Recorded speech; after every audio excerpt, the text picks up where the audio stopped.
Terhormat Bapak-Bapak, Ibu-Ibu, salam Pancasila. Bapak-bapak, ibu-ibu yang mulia pedosa ini, tolong jangan lupa subscribe, like, dan di-share.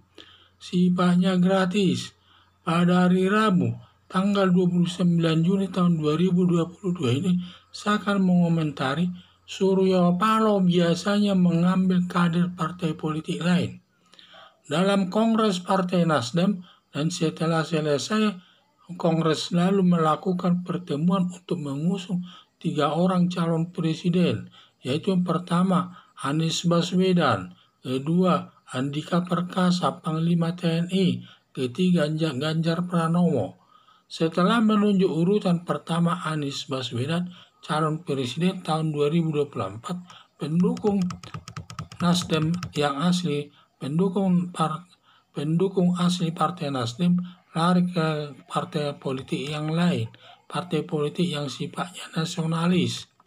Surya Paloh ini menyedihkan, tidak bisa menciptakan kadernya untuk calon presiden, terpaksa mengambil kader partai politik lainnya, seperti Anies Baswedan, didukung Partai Keadilan Sejahtera, HTI, Hizbut Tahrir Indonesia, Forum Pembela Islam, Persatuan Alumni 212, dan namanya dibesarkan garis keras, pendukung terorisme, Ganjar Pranowo. Yang ketiga, kader Partai Demokrasi Indonesia Perjuangan, sedangkan Panglima TNI dibesarkan lembaga militernya. Mengambil kader partai politik lainnya sedikit banyak menyakiti perasaan Megawati selaku Ketua Umum Partai Demokrasi Indonesia Perjuangan atas dicalonkan Ganjar Pranowo calon presiden oleh Partai Nasdem.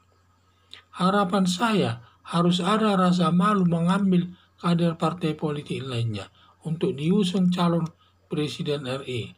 Partai Nasdem berupaya membina kadernya sendiri untuk calon presiden RI tersebut.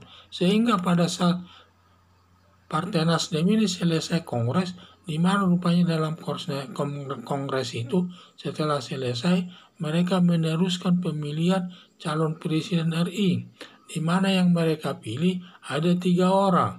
Satu adalah Anies Baswedan, kedua adalah Panglima TNI, ketiga Ganjar Pranowo. Sehingga saya lihat setelah mereka menentukan calon pertamanya adalah Anies Baswedan, banyak anggota kader Partai Demokrat yang asli berpindah kepada partai politik yang nasionalis. Karena Anies Baswedan ini kan sudah dikenal kinerjanya tidak bagus. Banyak proyek-proyek tidak jadi selama dia memimpin kota Jakarta. Salah satunya pembangunan perumahan 0% uang mukanya, malah bermasalah di KPK. Di mana ditangani KPK sekarang ini menjadi masalah. Di dalam itu juga adanya juga kelebihan bayar pembelian mobil damkar sampai 800 juta rupiah.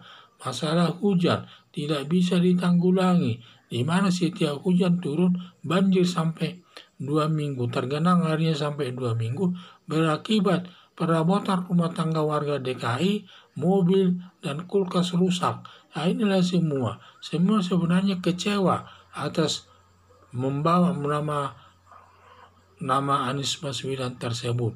Ditambah lagi di dalam pembangunan Formula E mulai dari awal sampai akhir, banyak uang negara sudah habis, sampai diselesaikan tidak kembali modal, bermasalah semuanya. Ditambah lagi, apalagi Anies Baswedan ini sudah dideklarasikan calon presiden oleh organisasi Forum Pembela Islam Reborn, yang baru katanya Reborn. Nah, ini yang saya lihat pendukungnya garis keras semua, termasuk Hizbut Tahrir Indonesia dan juga Persatuan Alumni Indonesia, Forum Pembela Islam. Nah, ini semua garis keras ini justru didukungnya, padahal semua bangsa Indonesia tidak senang sama garis keras, bertentangan dengan Pancasila sebagai dasar negara Indonesia. Sepertinya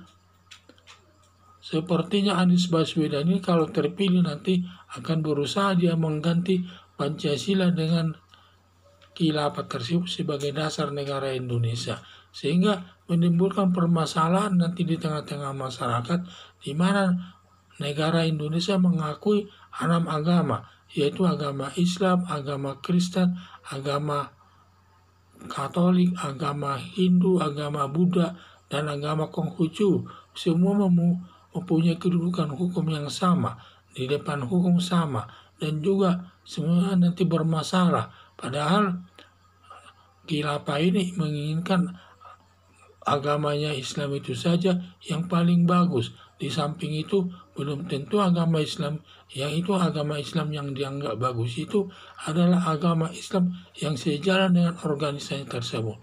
Kalau tidak sejalan, dianggap juga itu sama dengan agama kafir.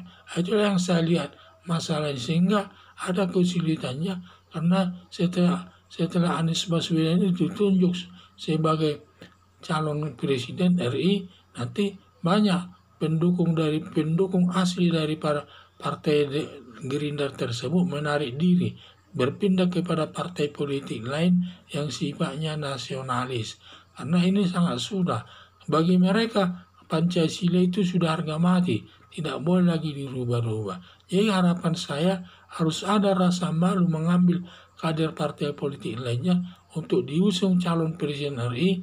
Partai Nasdem berupaya membina kadernya sendiri untuk calon presiden RI. Sekian dan terima kasih.